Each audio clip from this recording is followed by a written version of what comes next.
Hello guys, PantsMice36 here, and today I'm going to be bringing you another quick channel update. It's been about 3 weeks since I've had a video up, which is a little bit weird. Usually try to keep the video up every like 2 weeks or so. At least that's what I try to do, but sometimes take a little bit longer. Right now is a busy time for me because I had midterms for university, so I was a little bit busy, but now I'm kind of back, and next 2 weeks I'm going to have some time off, so I'm going to start to work on more stuff. Basically, this kit here is the next one that will be for the next standard weathering procedure video. Like that I did for the Stoke video where I basically showed like the entire weathering process. I'm also doing that for this one here. Not finished yet, obviously. It's missing some parts and the mud and stuff like that. It's not done yet, but basically this one is going to be as long because it's not weathered, then whitewashed, then weathered again. It's only just weathered once over. But it's going to be a little bit different techniques because I tried some new stuff on this one. Mainly a hairspray chipping, which I've never done before. It always kind of seemed like a little bit of an improvised technique because you're using hairspray, which is, it seemed like a modeling product, at least this kind of modeling. But I tried it out and it worked super well, so I filmed that and showed it also along with the rest of the airbrushing of the camouflage pattern. And also on this one, instead of using pin washers and stuff like that and a filter that's in a bottle, I used only oil paints for the pin wash, and then kind of like the filtering slash panel fading effects I've done there. So basically just like turn the panel fading, the filtering, and the pin wash kind of almost into one stage, or at least just pin wash and then all the other effects afterwards, using a bunch of oil paints. I use the wilder ones again because I find they work really well. There's a hair there, I don't like it. Okay. Yeah, so I use those, and again, there's a full video on this. Basically, the hairspray technique, I like it a lot. I actually did like a two-tone thing on this one because, you know, usually when you do chipping, you try to get like a lighter chip around the outside and then a darker color on the inside to make it look like a highlight. Basically, I painted this one with a primer red color, 2 coats of hairspray, then a light green, then 2 coats of hairspray, then the mid-green and dark green for the camouflage pattern, and then I chipped it, which is kind of a big step for your first time hairspray chipping. But that way, if you can see, you probably can't, I'll zoom in a little bit here, but you can see like I got the lighter chips around the outside of those, and it looks so cool. I was posting about this on Facebook a little bit because I sometimes do that in a couple of groups and things like that, so not often though, but basically people were like, well, that looks so cool, and I was like, does it? I mean, I think it looks pretty nice, but I'm not sure, like, it looks different from the chipping I usually do because it's like super fine, and I don't know, I like it a lot actually. I'm going to try this a lot in the future. It's kind of a little tricky though, and I don't think it, like, the hairspray kind of, at least to me, I kind of am worried it'll make the paint have a weird texture. I don't think it actually does, but I'm just like, I'm adding more coats of paint on there, and I don't like painting, I like weathering. So I'm going to try that next with a winter camouflage on a build I'm going to show you in a second here actually. But as for right now, the hairspray tipping technique is good, I think. I like it. It has my seal of approval. The hairspray I use, if anybody's curious, is this brand here. Basically, I picked a brand that Michael Rinaldi used in his tank art books. This brand. He used a different one. His was like extra fine. I just picked this one, which actually, like, it's like extra strong, I think. But I picked it because it says unscented, and I was like, I don't want scent on my tank. So this one is probably a little more durable than the one that he uses, maybe because it's extra firm control. But it worked well, so that's okay. And I used lacquer thinner in the Tamiya paints when I sprayed them as well, which apparently you're not supposed to do. Apparently you're supposed to use like just water, but I don't like how that thins them. It makes them a little like not as smooth as if I use lacquer thinner. So I use lacquer thinner, which makes them more durable, and I used the durable hairspray, and it still worked out well. So that's just how it worked for me. So if you want to try, go ahead. So that's it for this one. The video should be up. I'm not gonna say, but basically I've got like this much done. The like the fender side skirt thingies over here. Hairspray chipping on them as well, and as you can see there, it looks pretty nice. The wheels there also look good. It's pretty fun actually. It's a lot quicker than doing it all by hand with a brush, especially on something as big as this, which might not seem very big, but compared to like a Panzer III, this is a BMP with a BTR turret. It's pretty big. So with that out of the way, I'll give you a quick update on something like in a couple seconds here. I'm doing a kit for Adam Mann's half-track group build, which is this is an SDK set 7/2 with a flat gun. Actually, I ended up doing a build video on this when I first told you about it. I said I wasn't going to do a build video, but I actually just started filming it, so I'm going to do a build video on this. Also a weathering one, probably another standard weathering procedure video on this one. So basically this is as is right now. I haven't touched it in about 3 weeks. It's just like the chassis is basically mostly done, just the rest of the suspension for the wheels here. And I'm going to do the top bit as well, so that's kind of like a work in progress. So let's move on to other stuff. Right now, well, before I was using a crappy airbrush to paint airbrush stuff like that. It was a Pash VL something, I don't know what it was, but basically it wasn't that good. And then Brett G was like the awesomest guy ever, and he sent me an airbrush. So now I have a new airbrush, which is a Badger 105 Patriot, and I've been using it. I used it on the BTR BMP thing I just showed you there, and it is awesome. It's like my new favorite thing. So now in one of my videos, my MQ&A videos, I was talking about how I don't like airbrushing. I take that back now. I like it a lot more now that I have a decent airbrush and I can actually like do good camouflage pattern kind of things. I'm still getting used to it because I've only had it for like at this point about a week and a half. Yeah, I got it like last Tuesday. So basically I painted like a whole bunch of things last week because it was actually a week off university. I was studying lots, but every once in a while I go like just paint some stuff, and it was super fun. So thank you so much, Brett G. I'll have a link to your channel in the cards up above here, like on one of the sides there. You should go check him out. He has a lot of cool videos, and he's been doing a series lately about weathering and like painting and working on tanks for beginners. So that'd be great for most of you guys who are asking me about beginner stuff.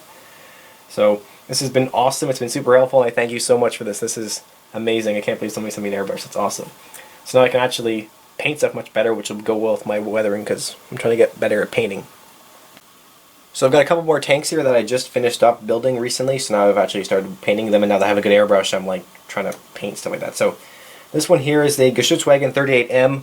Basically it's a Marder, no, it's like, sorry, it's a Grilly M, which is like a self-propelled howitzer, but instead it's got a flat gun in the back, so it's a little bit different. I was working on this for my M group build entry for Stephen Mottram's group build, and I didn't get to finish painting it because I couldn't do the camouflage pattern, and I really wanted to do a camouflage pattern on it. So now that I have a good airbrush, I've done a camouflage pattern, so you can probably see there, and I'm pretty happy with it. Looking back at it now, I think I probably should have added more green and red, like made it about like equal parts red, green, and yellow. Now it's like about half green and red and about half yellow. It's alright because there's going to be a whitewash over it, so it's going to be mostly covered up anyways. And I kind of want to do, instead of like just an overall whitewash to chipped, I kind of want to do like sections. Like I've seen some of like a Marder 3s, so they have like almost like a zigzaggy pattern on them. It looks really cool. So I want to do something like that. I'll do the hairspray technique on that, and I'll use some paints, and I'll probably do a video. I'm also going to do the same hairspray technique with whitewash on this one too, because this one's going to have winter camo, so I will do a whitewash tutorial using hairspray technique on one of these two tanks. Probably this guy here, which is a T40, I'll cover that in a second, but basically, as you can see also, this one's I've started oil fading it. It's like pretty white and dreary because it's going to be whitewashed, so I've just been doing some like white oil fading on that. It's going to do a lot more, it's going to have a lot more weathering on it, but right now it's just kind of like work in progress. I'll show you the interior there. It's kind of like just weathered a decent amount. I'm just kind of like having fun with this one. I'm probably not going to do a video on like the full weathering on either of these. Maybe on the T40 though. You never know. But I'll have on one of them, well, there'll be like a whitewash tutorial using the hairspray technique. This guy here, I'll cover it quickly. This is a Hobby Boss T40, which is like a light amphibious tank from like the 30s, late 30s. It's Russian. It basically is like a Dushka. 50 cal machine gun is the main gun. It's tiny, but it's actually really cool. And I had built it, like half built it a while ago, and then I did a build video on that, and I was like, there's going to be a part 2 where I do the rest, and that was like probably 2 years ago. So like another day I was like, oh screw it, I'll just finish it. And I didn't do a video, but I should do like the top and just put on some photo etch and stuff like that. And I just really wanted to get something built and finished, so finished that. Did some detail painting, and also painted the base green, and then I realized, oh crap, there's supposed to be weld seams on like all of these lines. Like, I'll show you quickly here, like there's supposed to be a weld seam along there, along there, along there, along there, like basically along every panel on the front, and all these like lines on the turret where there's like a small gap. There should be a weld seam there, so I'm gonna have to go back and add those all, then repaint it. At least just do some touch-ups. So I might actually do a video on that. I'm not good at adding welds that good, but I'll maybe try to do a basic video. I did one a little while ago, but that one wasn't too good. It's like my old kind of video, so it wasn't that great. But actually the green color in this one is Tamiya's XF65 Field Gray, which is the same thing I used for the green camouflage on the Grilly there, or the Geschützwagen. Adam Mann was using it in one of his videos for his camouflage pattern on his Panther, and it looked really good, so I was like, okay, cool, I'll try that. And actually it's a beautiful color for like a Russian tank. It's kind of darker than I would think, so I will probably go back and do some modulation, like after I add the weld seams and then like touch up. I'll probably go over and do like a little bit of lighter green and kind of do a little bit of modulation, and then I'm going to whitewash this one as well, so we'll see. I still got to do the tracks. The tracks are on sprues. I'll show you quickly here. The tiny little tracks on sprues, but the cleanup won't be too bad. They're just quite small, so I can do the tracks and stuff like that, but other than that, this one's kind of just a little work in progress, a little tiny tank I'm working on, so that one's cool. And last thing for today, I'm going to show you I got some new stuff in the mail from Hataka. Now, we did get these for free, I will say that. I'm gonna be honest with you guys, I got them for free, but also I'm not getting paid or anything like that to say good things about them, so I will give you guys an honest review, I promise. I've always given honest reviews about everything, and I'm never going to accept any payment for saying good things about something because that's not honest, and I want to be honest with my channel. So basically I got these acrylic paints here, which are for airbrush. That's what these sets are. So basically I've got like US current NATO colors, like NATO green, brown, black, and some like desert colors in there. And I've got this modulation set, which is for like Dunkelgelb and SS Police gray. So we basically got like a light, a dark, and a mid color in there for those colors. And then this one here is the same thing, but it's a German camouflage light war stuff. So we basically got a yellow, a green, and a red, and light and dark. So you can do some modulation again there. So I'll give these a test in the future. I got some tanks I guess I could try this out on. Like I could probably try the NATO stuff on my Bradley, and then I don't know. I'll see.